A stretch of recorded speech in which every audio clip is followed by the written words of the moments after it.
Si aujourd'hui vous êtes coincé dans une phase de stagnation, vos résultats stagnent malgré tous vos efforts, vous êtes coincé à une sorte de plateau et vous vous dites mais qu'est-ce que je dois faire pour passer à l'autre niveau malgré tout ce que je fais, tout ce que j'essaie, toute l'énergie que j'y mets, j'arrive pas à passer ce palier.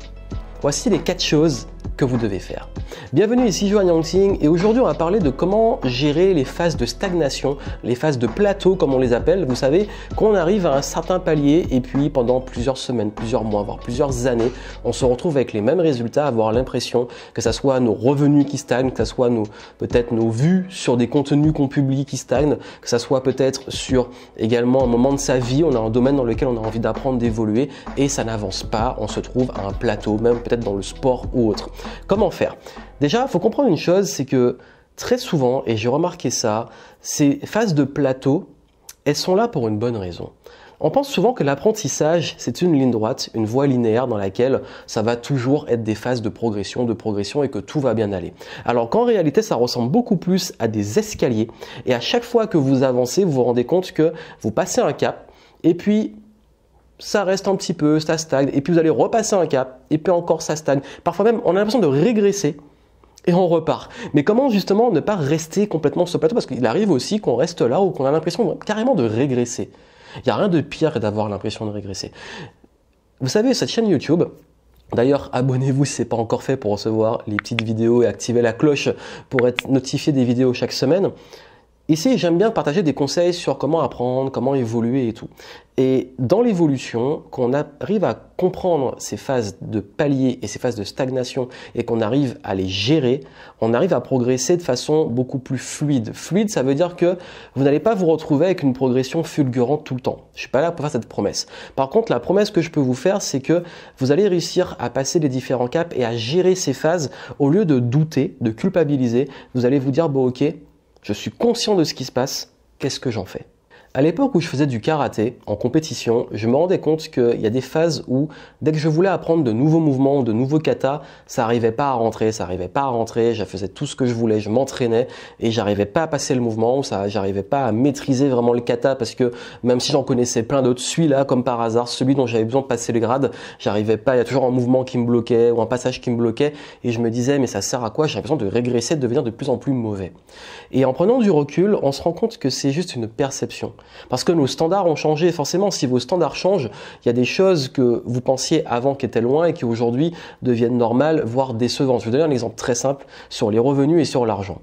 Quand on lance son business, quand on fait ses premiers euros, ben, on est super heureux, on a beaucoup de gratitude et surtout on se rend compte à quel point ça nous met dans une confiance, une certitude, une façon de progression.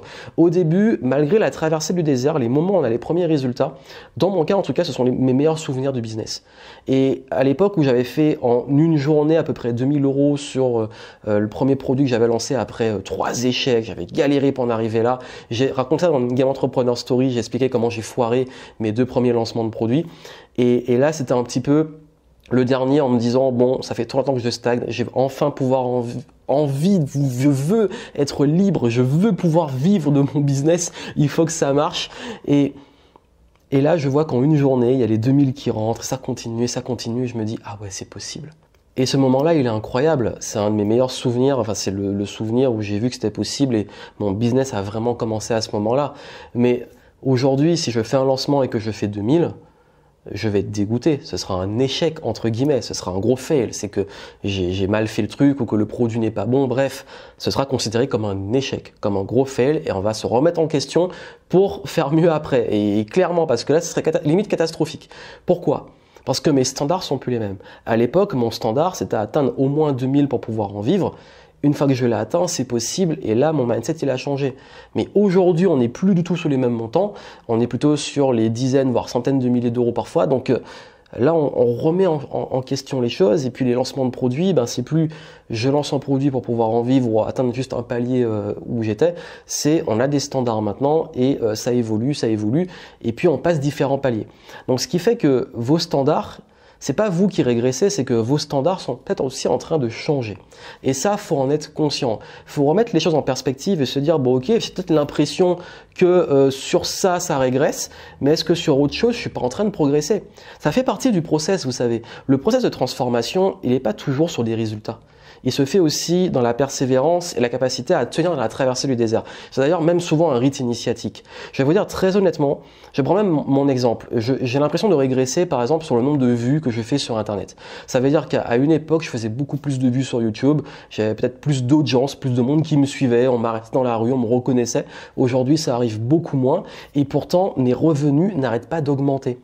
Je suis pas sur les mêmes indicateurs. À l'époque, j'avais énormément d'audience qui me suivait et de vues, peut-être de personnes qui me connaissaient sur Internet. Et pourtant, j'étais loin de gagner ce que je gagne aujourd'hui. Donc ça veut dire que sur quel indicateur aussi on se base?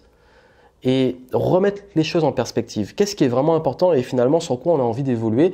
Et même s'il y a des périodes aussi où les revenus stagnent, on est en train d'optimiser son temps. Par exemple, je sais qu'à un moment, mon objectif c'est pas de gagner plus, c'était être plus aligné, être mieux parce que je gagnais beaucoup d'argent et j'étais complètement déprimé. Le moment où j'ai pété les scores, où j'ai gagné le plus et j'ai atteint un truc de malade dans mon business, c'est le moment où j'ai été le plus mal dans ma vie. J'étais pas bien, j'étais dégoûté parce que j'avais touché beaucoup de monde, il y a des gens avec qui j'intéressais que j'aimais pas, il y avait un problème d'alignement. Bref, ça allait pas en fait. Et d'ailleurs, il y a ça commence à beaucoup parler de ça, beaucoup de sportifs de haut niveau qui en parlent, que souvent les moments où ils se sentent le plus mal, c'est quand ils sont au plus haut niveau, parce qu'ils se sentent seuls, etc. Il y a plein de raisons.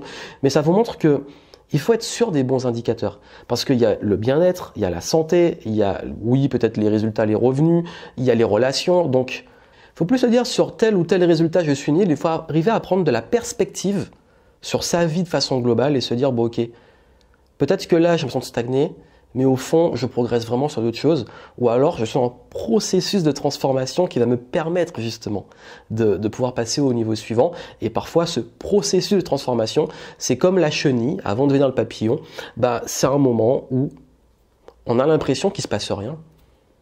On a l'impression qu'il ne se passe rien. Et pourtant, tout se passe à l'intérieur. Mais de l'extérieur, on ne le voit pas. Et c'est là où vous êtes peut-être. Donc maintenant, comment on fait pour réussir cette transformation et pour pouvoir être le beau papillon qui prend son envol au prochain palier?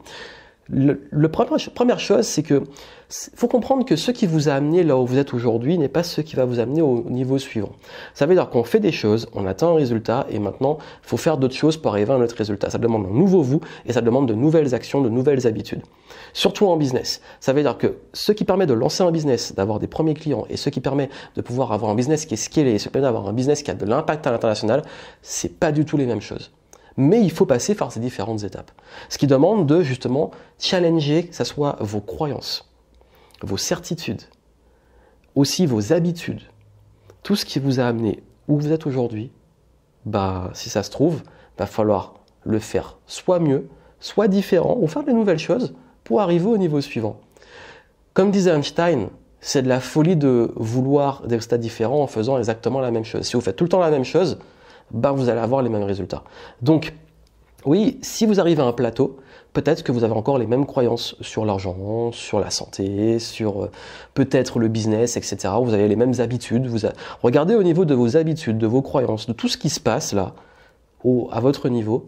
Et là, ça demande un changement interne. À ce propos, si vous voulez savoir justement quels changements opérer à chaque niveau, j'ai tout détaillé. C'est dans une mini formation et une checklist qui est gratuite où je vous montre, en tout cas dans le business, à chaque niveau de 0 jusqu'à un business qui a un gros impact à grande échelle. Je vous montre toutes les étapes et qu'est-ce qu'il faut faire et changer au niveau de la stratégie et du mindset à chaque palier. Voilà, je l'annonce, c'est en descriptif, allez voir, vous pouvez l'ouvrir ailleurs et vous allez avoir la checklist et la vidéo explicative si vous voulez avoir les détails sur ça. Deuxième point, il va falloir maintenant pousser la valeur plus loin. Ça veut dire que quand on arrive à ces paliers de stagnation, c'est qu'il va falloir passer un cap.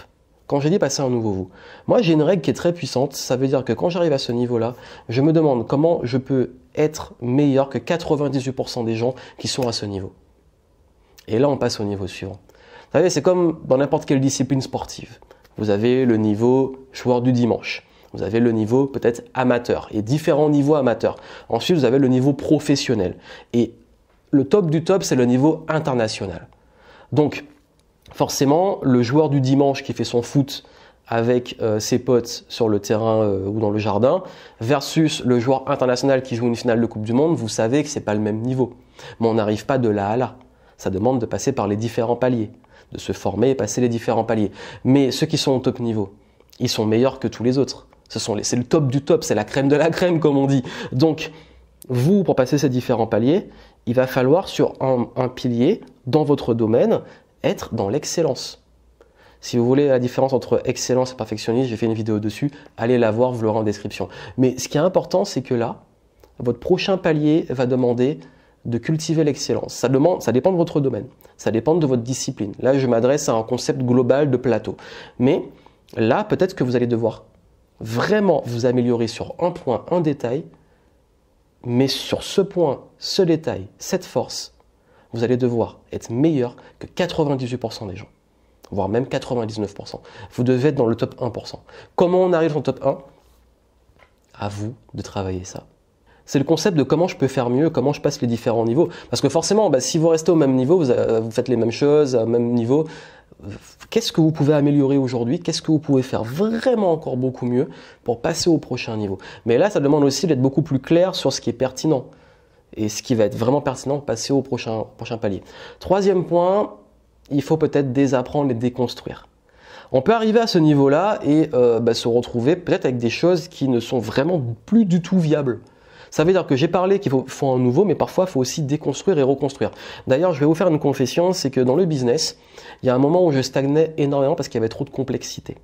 Ça veut dire que ce qui m'avait amené à un certain niveau de business automatique, scalé, etc., c'était tout un écosystème ultra complexe, avec de l'automatisation dans tous les sens. Le truc tournait très très bien, mais il était à un plateau parce qu'il y avait tellement de complexité que pour l'optimiser et pour tout changer, c'était un bordel pas possible.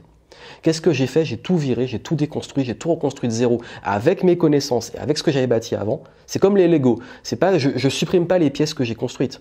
C'est que je démonte tout et je remonte beaucoup mieux et beaucoup plus simple, beaucoup plus optimal. Et là, j'ai passé un nouveau cap.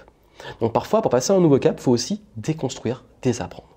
On voit même ça chez des athlètes qui décident à un moment de travailler de nouveau des points, par exemple ça peut être le shoot, le tir, etc., sur lesquels ils sont arrivés à un très bon niveau comme ça, mais qui à un moment devient un défaut, qui sont trop gardés et qui sont obligés de déconstruire pour réapprendre. Ça me rappelle, j'ai vu ça dans le documentaire sur Tony Parker qui disait qu'il avait retravaillé son style de tir qui était plus du tout adapté au game, ce qui était devenu le game dans le basket, dans la NBA, et du coup à chaque fois il faisait contrer ou alors c'était pas optimal. Du coup il a dû réapprendre ses shoots et là il est passé à un autre niveau, il est devenu bien meilleur et il a fait gagner, il a gagné avec les Spurs, il a impacté grandement cette victoire en étant meneur. Donc ça a permis justement de comprendre que même des athlètes de très haut niveau doivent aussi déconstruire des choses qu'ils ont appris ou des défauts qu'ils ont gardés pendant très longtemps.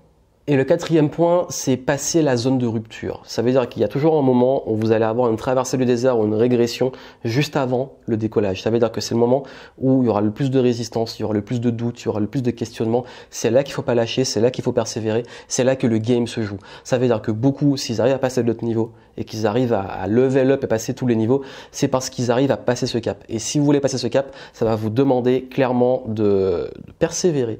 Donc préparation mentale, physique, récupération, etc. Mais surtout ne pas lâcher. Si vous lâchez dans les moments où vous stagnez, c'est là où vous allez pour le coup réellement régresser.